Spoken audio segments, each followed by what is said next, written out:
Hey everyone, thank you very much for stopping by Brian for Liberty today. I know it has been a while since I've gotten a video out, and I want to let you guys know kind of what's going on. As you can see behind me, I don't have my green screen.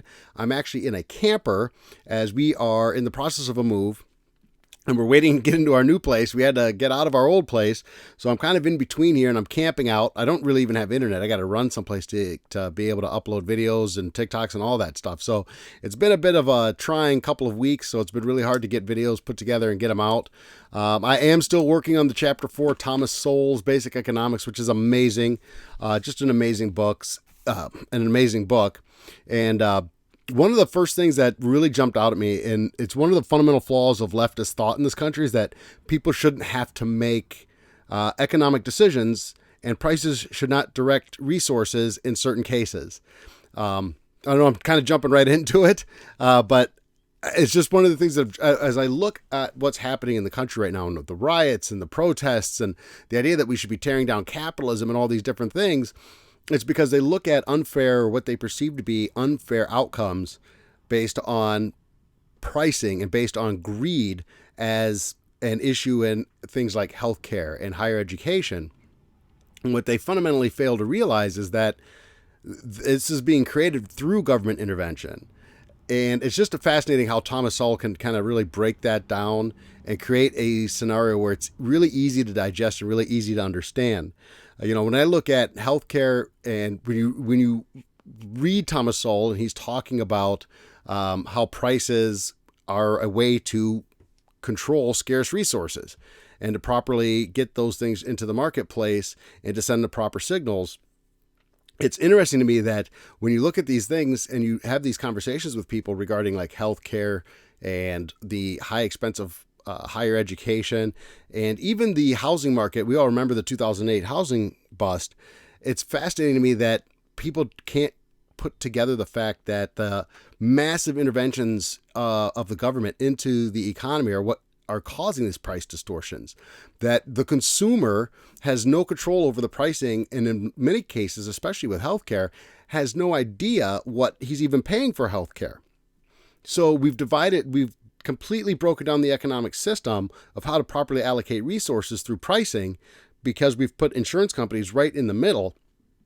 Consumers have no idea what they're paying, and then we blame healthcare, the industry, we blame the pharmaceutical companies, we blame the hospitals, we blame the doctors, and all these, and we blame greed as the result of our destruction of the basic economic structure of healthcare. And that's why these costs are rising out of control. And it's really just fascinating to read the book and to get a really good feel for I can't recommend it enough. It's just an amazing book. But it's funny, like I said, the most criticized areas of our economy are the areas where we've gotten the interventions that we thought we wanted from government. And yes, I'm flipping through my notes here. Like I said, I'm in a camper, so I'm doing my best here to get videos out for you. But it's just fascinating to me.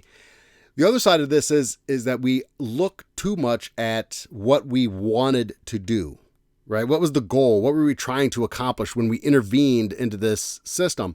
When I look at this conversation we're having around systemic racism, and I look at how the government got involved in like welfare and food stamps and Section 8, and you look at the Great Society under LBJ, and we look at the massive growth of the black community from 1940 to 1970, and then right when we intervened in those places through government action, all of a sudden that growth in the black community stopped. They gained, the average black man earned 44% of what a white man earned in 1940.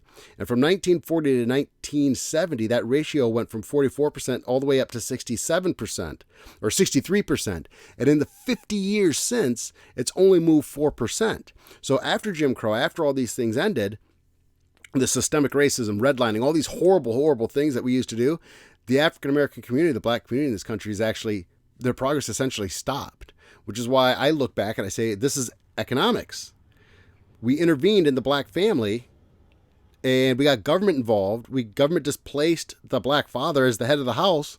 And the result has been a spike in single motherhood rates. We've got multi-generational welfare assistance. These are terrible problems that were created. And one of the things that Thomas Sowell says is that implications matter. We look at the intent of a program instead of its results.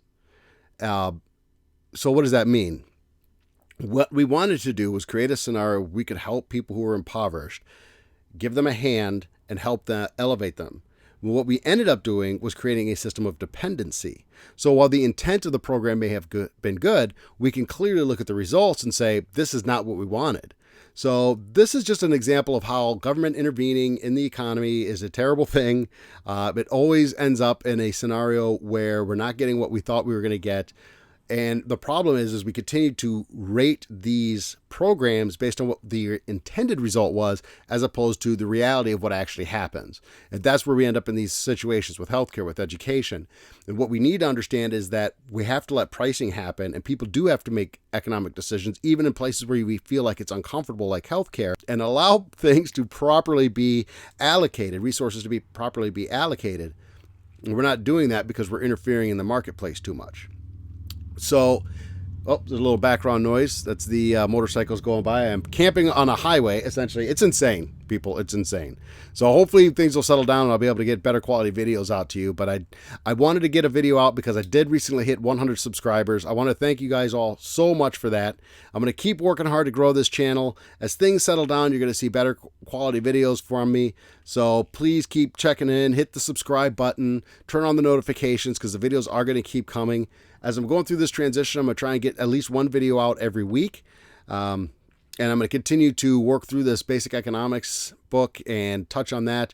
I'm also going to try and keep in touch with the news and try and speak on that as well. So thank you very much. If this is your first time seeing me, go back, watch some of my other videos. This is not my standard format, but we're going to keep working and we're going to keep getting videos out, and we're going to execute through adversity. So thank you again for stopping by.